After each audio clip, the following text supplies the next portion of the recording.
आगे बढ़ते हैं और अब अगले लाइव कॉलर को शामिल करते हैं। विकी सकपाल का सवाल हमें आ चुका है और सांगली महाराष्ट्र से ये बात कर रहे हैं। वेदांता के शेयर्स इनके पास 32 शेयर्स है, 282 बाइंग प्राइस है, 14,286 का प्रॉफिट हो रहा है। बहुत बहुत बधाई हो, क्योंकि काफ़ी अच्छा किया है इन्होंने। और दूसरा जो शेयर है वो भी इनका मेटल सेक्टर से है, टाटा स्टील।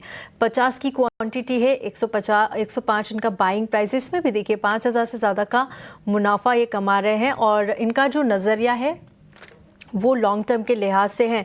हरीश जी, इनके जो दोनों शेयर्स है विकी सकपाल के, ये दोनों ही मेटल सेक्टर से हैं। वेदांता में 282 पे इन्होंने खरीद के रखा था और देखिए आज 728 पे चला गया है वेदांता।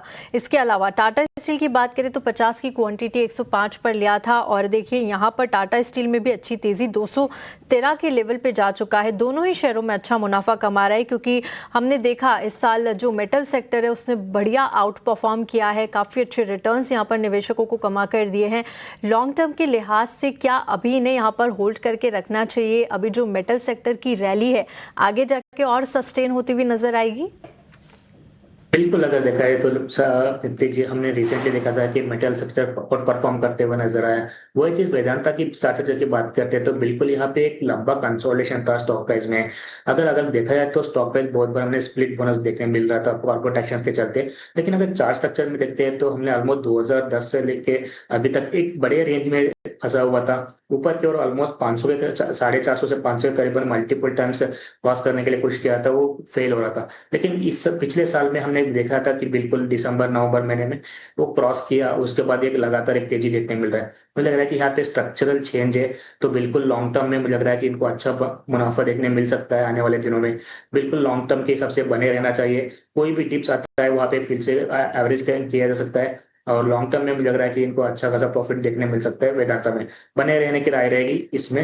वेदांता में अगर वही चीज टाटा स्टील की बात करते हैं, बिल्कुल हमने देखा है कि फेरस के बाद नॉन फेरस के बाद फेरस के स्टॉक्स में भी मोमेंटम देखने मिल रहा है। जिस तरह के स्टील स्टॉक्स में मूवमेंट देखने मिल रहा है, तो टाटा स्टील भी वहां पे क्लियरली और परफॉर्म करते नजर आ रहा है शॉर्ट टर्म में। तो हो सकता है कि यहाँ पे टाटा स्टील में भी परफॉर्मेंस अच्छे देखने मिल सकते हैं। शॉर्ट टर्म में मुझे लग रहा है कि यहाँ पे 225 के लेवल 250 के लेवल्स आते हुए समय में टाटा स्टील के प्राइस देखने मिल सकता है। बने रहने की राय रहेगी टाटा स्टील में भी शॉर्ट टू मीडियम टर्म के लिए। ठीक है, शॉर्ट टू मीडियम टर्म के लिए टाटा स्टील में भी बने रहे और उसके साथ ही वेदांता के फंडामेंटल्स भी हरीश जी ने यहाँ पर शेयर किए हैं और काफ़ी अच्छा चार्ट यहाँ पर, फंडामेंटल्स भी मजबूत है। दोनों ही शेयरों पर फिलहाल होल्ड की सलाह आपको। चलिए इसी के साथ यहाँ पर वक्त एक छोटे से ब्रेक का। ब्रेक के बाद जल्द लौटेंगे और आपके सवालों को फिर से शो में शामिल करेंगे।